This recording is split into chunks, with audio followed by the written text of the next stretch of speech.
ঠেকোয়ার জন্যে গোলমরিচগুলো আদা বাটা করে নেওয়া হচ্ছে। আদা বাটা করবি তো? কাজু বাদামগুলো কুচিয়ে নেওয়া হচ্ছে। আর কিশমিশগুলো কোচানো হবে নাকি, না ওরম থাকবে? থাকবে। গোটা গোটা গুড়গুলো শিল নোড়ায় ভালো করে সেদ্ধ করে নিলাম।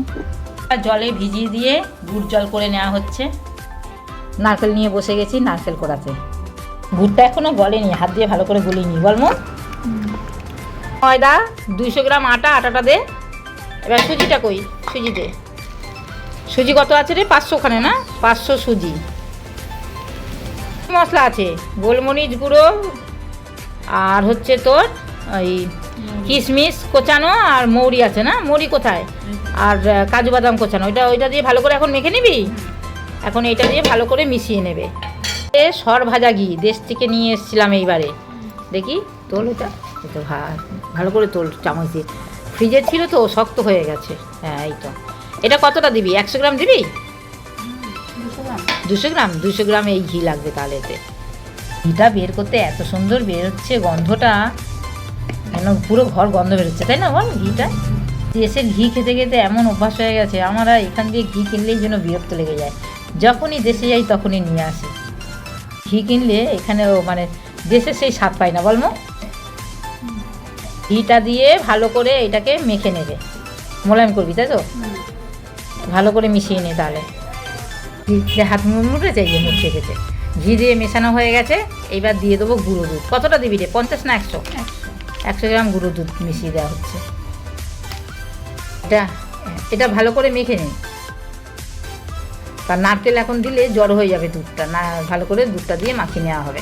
গুড়টা দেখ একদম ঝোলা গুড় হয়ে গেছে, দারুণ। পুরো গুড়টাকে গুলে নিয়েছে একদম। কত গ্রাম গুড় হবে এখানে? 200 গ্রাম হবে না? 280 হবে বল। এই কতটা দিচ্ছিস চিনি? 250-300 দিচ্ছ? বেশ, আসলে গুড় পড়বে তো তাই জন্য 250 চিনি আর 2 মতো দেওয়া হলো, তা নাহলে বেশি দিতে হতো।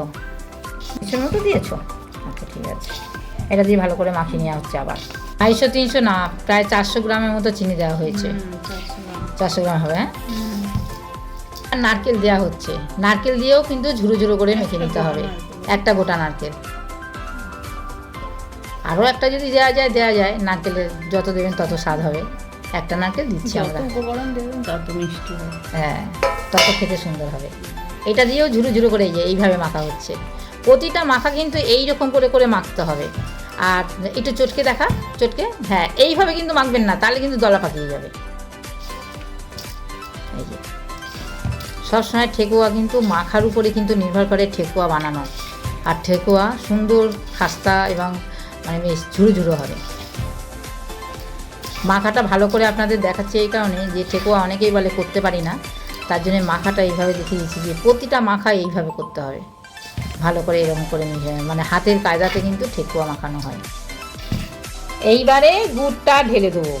এবার গুড়টা দিয়েও ওইভাবে মেখে নেবে। কীভাবে মাখবি মা? হ্যাঁ হ্যাঁ, ওইভাবে দেখা। হ্যাঁ, এই যে এইভাবে ঝুরো ঝুরো করে কিন্তু মেখে নেবে। আর এই যে গুড়টা ঢেলে দিলাম, এবার ওইভাবে মেখে নেবে। মুটো পাকাবে না, ওই ঝুরঝুর করে মেখে নেবে। হ্যাঁ, এরকম ঝুরঝুর করে মেখে নেবে। ওই দিক দিয়ে নাও, ওই দিক দিয়ে নাও, ওই কোলের কাছে নেওয়া হয়নি। হ্যাঁ, এগুলো মাখা হোক, তারপরে ফিরে আসছি। কত সুন্দর ঝুরো করে মাখা হয়ে গেছে। দেখ তো এ করে হচ্ছে নাকি? এখনও বাকি আছে না? এখনও বাকি আছে।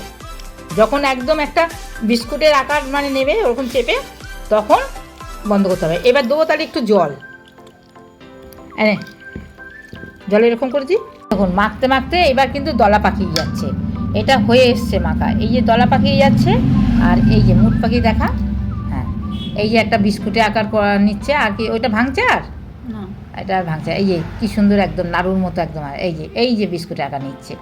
এইভাবে যখন হবে তখন জল দেওয়াটা বন্ধ করে দিয়ে তখন এইভাবে সাজিয়ে নিতে হবে, তৈরি করে নিতে হবে। দেখুন ঠেকুয়া করার সাজ। একটা বড় সাজ ছিল, গেলবারে করতে গিয়ে ভেঙে গেছে। হ্যাঁ, এতে একটু ঘি মাখিয়ে নিতে হবে। ভালো করে মাখিয়ে নে। মুঠ পাকিয়ে ভালো করে এটাকে দলা করছে।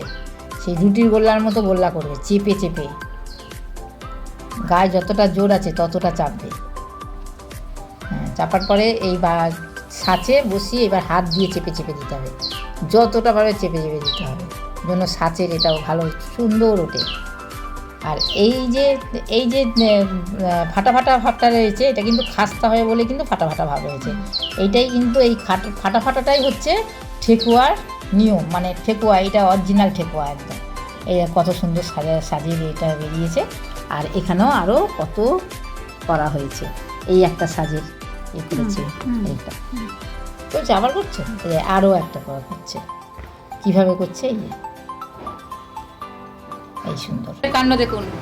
সেই আমরা যেরকম ছোটোবেলায় দুধ চেটে চেটে খেতাম, ও দুধ চেটে চেটে খাচ্ছে। আর কি করতিস বলছিস? ছোটোবেলায় খেতিস, মনে পড়ে গেছে। ওর দুধ খাওয়া দেখে আমারও মনে পড়ে গেছে, আমিও খেতাম। দুই ভাই বোনে করতে বসেছে। আর একটা দেখাচ্ছি, ওই যে দলা পাকিয়ে এবার সাজে দিচ্ছে, দিয়ে এবার চারদিক দিয়ে যে ফেটে যাচ্ছে ওইটা আবার হাতে হাতে করে ও ভালো করে এরকম করে চেপে চেপে দিচ্ছে, তাহলে ফাটাটা আর থাকবে না, মানে সুন্দর চেপে গেছে, দেখুন কত সুন্দর করেছে। আর এই যে দেখুন কতগুলো তৈরি হয়ে গেল। আর এদিকে ছেলেও বানাচ্ছে। নে কি বলছে, আমি নাকি উঠছি, আমার মেয়ে বলছে। কি বললি? বল বল। কাজ করছে না, আমি নাকি কাজ করছি না, দেখেছেন? আচ্ছা, ভিডিও করাটাও তো একটা কাজ, আপনারা বলুন তো, কমেন্ট করে বলবেন কিন্তু। পা ব্যথা হয়ে যাচ্ছে, বলে হাত ব্যথা হচ্ছে, পা ব্যথা হচ্ছে, দেখেছেন?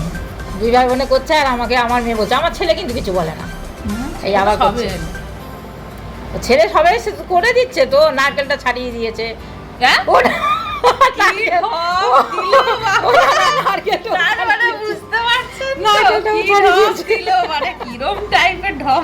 নারকেলটা ওই ছাড়িয়ে দিয়েছে। তাহলে চলুন কাজের কাজ কর যাক, ও কাজ করছে, দেখ আমার কাজ অনেক করে দেয়, এটা বলবো না মিথ্যাটা। দুটো হাত করছে, আর আমার হাত কিন্তু নেই, আমার হাত ফাঁকা, এই দেখুন। কি আর কি অনেক হলো, আবার এই ঝুড়ো ঝুড়ো হয়ে গেছে, আবার একটু জল দিচ্ছি, এটাকে আবার একটু ভালো করে মেখে নেবে, কারণ যতটা ঝুড়ো ঝুড়ো মানে মাখা মাখা হয়েছিল সেগুলো দিয়েছে। এই যতটা মাখা মাখা হয়েছিল আবার ঝুড়ো ঝুড়ো হয়ে গেছে, সেটা আবার মেখে, হ্যাঁ এবার করে নে। সুন্দর মাখা হয়েছে, দেখ মাথা হয়ে যায়, দলা দলাটা একদম নেই, এইটা তাড়াতাড়ি হয়ে যাবে। বলেছি তোমায় তাড়াতাড়ি করার জন্য, এটা একটু জল বেশি পড়েছে তো, জল বেশি হলে মাল শক্ত হয়ে যায় ভালো। এটা হবে না, খাস্তাই হবে, এটা সুন্দর হচ্ছে রে। ওইগুলো যা ফেটে যাচ্ছিল তার থেকে এটা বেশি সুন্দর হচ্ছে, দেখ না বসা হতে। চারদিকে গোলটাও বেশ ভালো হয়েছে, কিন্তু জানি না শক্ত হবে কিনা, খাস্তাগুলো তো খাস্তাই হবে। এই যে ঠেকুয়া সব তৈরি হয়ে গেছে, দুটো থালা ভর্তি একদম তৈরি। তবে একটা কথা বলতে ভুলে গেছি, মাখার সময় কিন্তু একটা বড় গামলা নিতে হবে, তবে কিন্তু মাখতে সুবিধা হবে। ঠেকুয়া নিয়ে চলে এসেছি ভাজতে, এইদিকে তেল গরম করতে দিয়েছি, সাদা তেল। এবার একটু ঘি দিয়ে দেবো, 1 চামচ মতো, ওইটা তো ঘি দিয়ে মাখাই আছে, 1 চামচ ঘি দিয়ে দিলাম, গরম হবে। আর ঘি একটা গন্ধ থাকবে, পুরোটা তো ঘি দিয়ে করবো না, কারণ এখন সব পেটে সামনে যে গাওয়া ঘি দিয়ে ভেজে আর খাবো। তা হয়েছে কি না একটুখানি ফেলে দেখি, হ্যাঁ এই তো আরেকটু হবে তেলটা। গোটা গোটা চিনিগুলো কি সুন্দর ভেসে ভেসে উঠেছে, আর ইয়ে করেছে, জল জল হয়েছে, দেখেছেন? এইবার একটা একটা করে দিয়ে দেবো।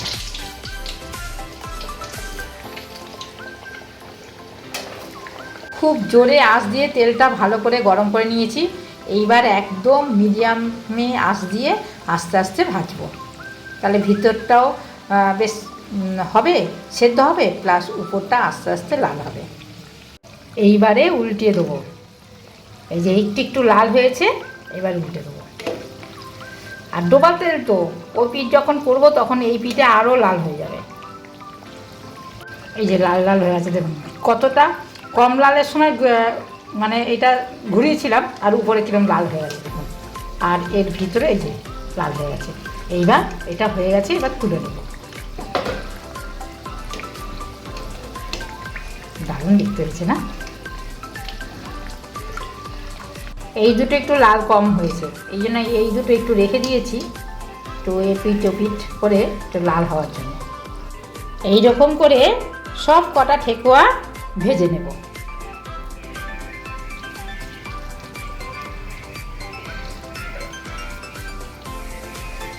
আবার একবার দেখাচ্ছি, ঠেকুয়াগুলো এইভাবে দিয়ে দিয়েছি, একদম আস্তে আজে বড় গ্যাসটা যে আছে তাতে। এই যে এই রকম লাল হবে তখন ধুয়ে দিতে হবে প্রত্যেকটা। আঁচটা এখন মাঝারিতে দিয়েছি।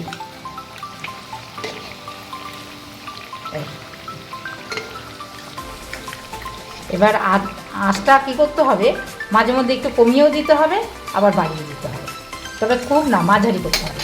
এবার হয়ে গেছে। এবার কিন্তু গ্যাসটা আবার একদম কমিয়ে দিয়েছি। এই যে 2 পিঠ একদম সমান ভাজা হয়েছে।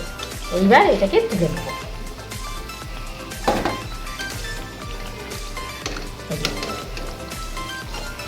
এই ঠেকুয়াগুলো ভেজে তুলতে 2.5 ঘন্টা সময় লাগলো।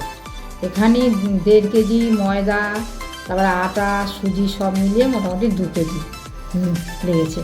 এবার ঠেকুয়াগুলো দেখুন এরকম কত সুন্দর হয়েছে। খুব গরম আছে এখনের মতো। এই দেখুন, বুঝেছেন? এরকম হাত দিলেই ভেঙে যাচ্ছে। এরকম কত নরম, কিন্তু ভিতরে কিন্তু কাঁচা না, সুন্দরভাবে। আর এরকম সাদাও করতে পারেন, আবার এরকম লালচে লালচেও করতে পারেন, আবার এরকম কড়া কড়া ভাজাও করতে পারেন। তাহলে বন্ধুরা আসি, সবাই ভালো থাকবেন, সুস্থ থাকবেন আর সাবধানে থাকবেন। আর সবাই ঠেকুয়া খেতে চলে আসেন। আমার একার জন্য করি না, আপনাদের জন্যও করেছি কিন্তু। হ্যাঁ।